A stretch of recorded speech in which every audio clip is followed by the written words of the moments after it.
اب ہم اپنی ایک دوسری بڑی امپورٹنٹ اسٹوری کی جانب بڑھیں گے جو کہ بڑی امپورٹنٹ حیثیت رکھتی ہے، انسانیت سے متعلق ہے، اور یہ اس میں بھی دو پہلو ہیں۔ پہلا پہلو تو اس میں یہ ہے کہ جب کلبھوشن جادو کو پاکستان نے حراست میں لیا، بلوچستان سے اس کی گرفتاری عمل میں آئی اور یہ جاسوسی کر رہا تھا اور یہ حاضر سروس بھارتی ایجنٹ پاکستان میں موجود رہا اور کئی سال تک اس نے پاکستان میں دہشت گردی کی وارداتیں کی، یہاں پر علیحدگی پسند لوگوں کو اس نے بھڑکایا۔ سوال یہ پیدا ہوتا ہے کہ بھارت کو یہ اتنا ناگوار گزرا کہ اسے جب کچھ بھی سمجھ نہیں آیا مودی سرکار کو، تو انہوں نے پاکستانیوں کے میڈیکل ویزا پر پابندی عائد کر دی۔ ہر سال ہزاروں کی تعداد میں کئی پاکستانی شہری بھارت جاتے ہیں میڈیکل ویزے پر، اور نیو دہلی، چنئی اور دیگر شہروں میں بالخصوص ممبئی میں وہاں پر موجود اسپتالوں میں اپنا علاج کرواتے ہیں۔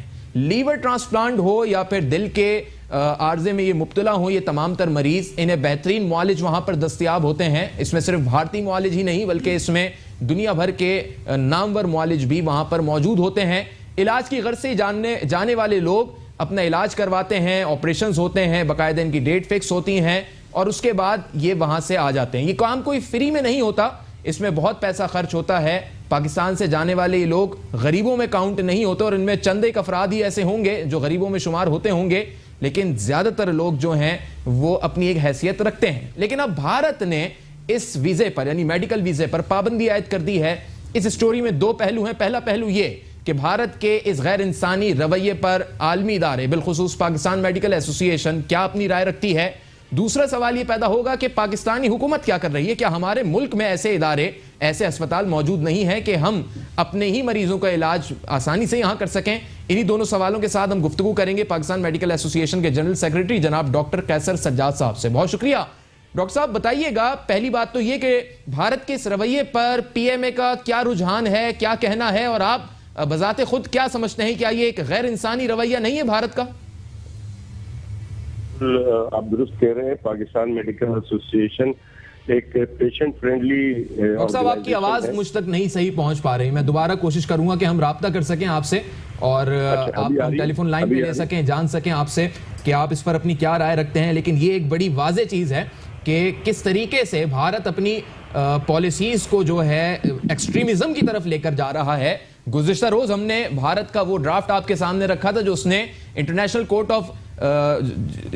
کورٹ آف جسٹس میں اس نے پیش کیا، اور اس میں اس نے یہ کہا کہ پاکستان متعصبانہ رویہ رکھ رہا ہے، لیکن بھارت کے اس فیصلے سے جس میں پاکستانیوں کے لیے میڈیکل ویزے پر پابندی عائد کر دی گئی، اس سے ظاہر ہو رہا ہے کہ بھارت کتنا متعصبانہ رویہ رکھ رہا ہے۔ ڈاکٹر صاحب موجود ہیں آپ میرے ساتھ؟ آپ کو میری آواز آ رہی ہے؟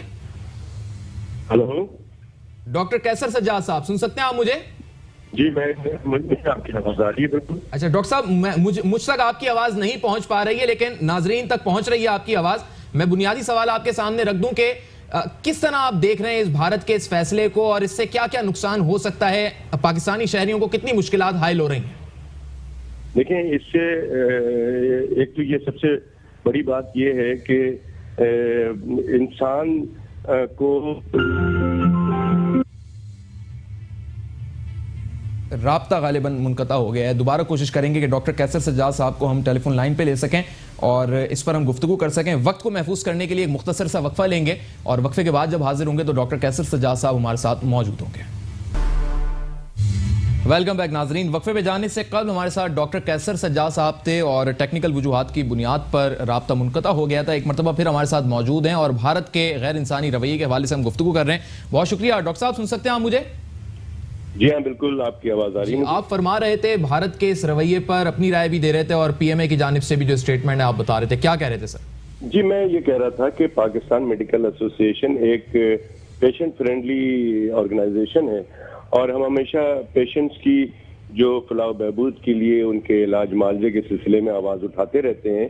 اس سلسلے میں جب ہمیں یہ پتہ لگا کہ انڈیا نے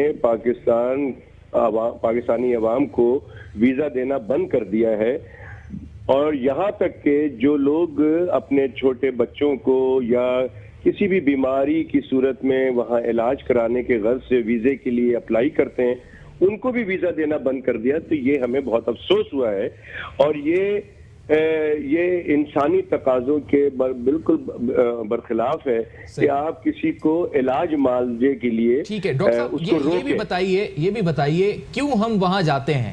ایسا کیا وہاں پہ کوئی بہت زیادہ اسپیشلسٹ وہاں موجود ہیں, وہاں کا بہت اچھا سسٹم ہے صحت کے حوالے سے؟ کیونکہ انڈیا کی بھی ایک بڑی آبادی ہے, وہاں بھی صحت کے پاکستان سے کئی گنا زیادہ مسائل ہیں وہاں پر. تو جی بہت اچھا سوال ہے آپ کا.